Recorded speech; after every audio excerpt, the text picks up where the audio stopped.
Kayo po ba mga bossing ko ay napakasipag na tao pero hindi nyo nakikita ang inyong kasipagan at puro kamalasan na at lagi walang pera mga bossing, na misa mapapaisip ka kung bakit ano problema sa inyo, ba't lagi na lamang po kayong minamalas bagamat kayo po ay masipag. Subukan nyo po ito mga bossing dahil nagtataboy ito ng kamalasan, lalo na pagdating sa usapin ng pera. Mabisa rin itong panghatak na swerte lalo na sa usapin ng pera. Kung kayo po ay may negosyo, mananaya, mahilig rumakit, mainam na subukan nyo po itong gawin. Ang dahon na ito mga bossing ko ay flakes po ng basil leaves. Ang basil leaves ay isa sa mga pinakamabisang pang-attract ng for abundance. Gamitan din po natin ito ng barya. Kahit magkanong barya or kahit dollar na barya, pwede po yan mga bossing. Hugasan nyo lang muna itong mabuti at pagkatapos patuyuan sa sinag po ng araw sa umaga. Gawin nyo po ito ng 6:30 or kaya alas 7 at ito po ibibilad pa natin hanggang alas 8 lang ng umaga ang paggawa ng mga pampaswerte. Ang mga oras na yan ay for healing at yan po ay nagbibigay din ng swerte. Kaya mainam na huwag nyong palampasin ang sinag ng araw sa umaga.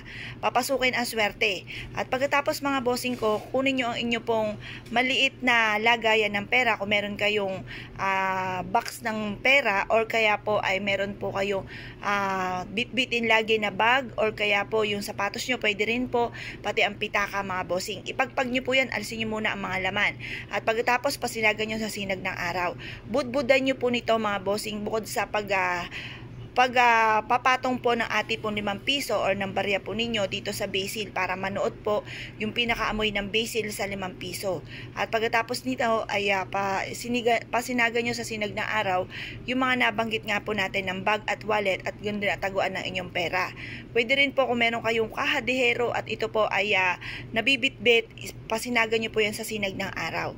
At pagkatapos po nyan, pag natapos nyo ng budbudan po ng ati pong basil, ay mainam po na lahat po yan, budbuday nyo kung ano po yung lagayan ninyo ng pera kasi maswerte po ang ating pong basil leaves sa pera. For abundance po yan.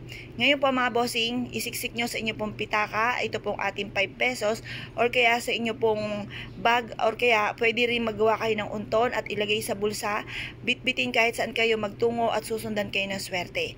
Para hindi po masayang yung inyong kasipagan at hindi po kayo madali ng mga kamalasan. Kung kayo po naniniwala sa mga gatong mga pamamaraan, huwag rin kayo makakalimot na numero 1 na humingi ng gabay bago kayo umalis ng inyong tahanan. Kayo po'y magdadasal at subukan nyo po itong gawin. Kaya kung kayo po'y gagawa ng ganitong mga pamamaraan, good luck po sa inyo lahat!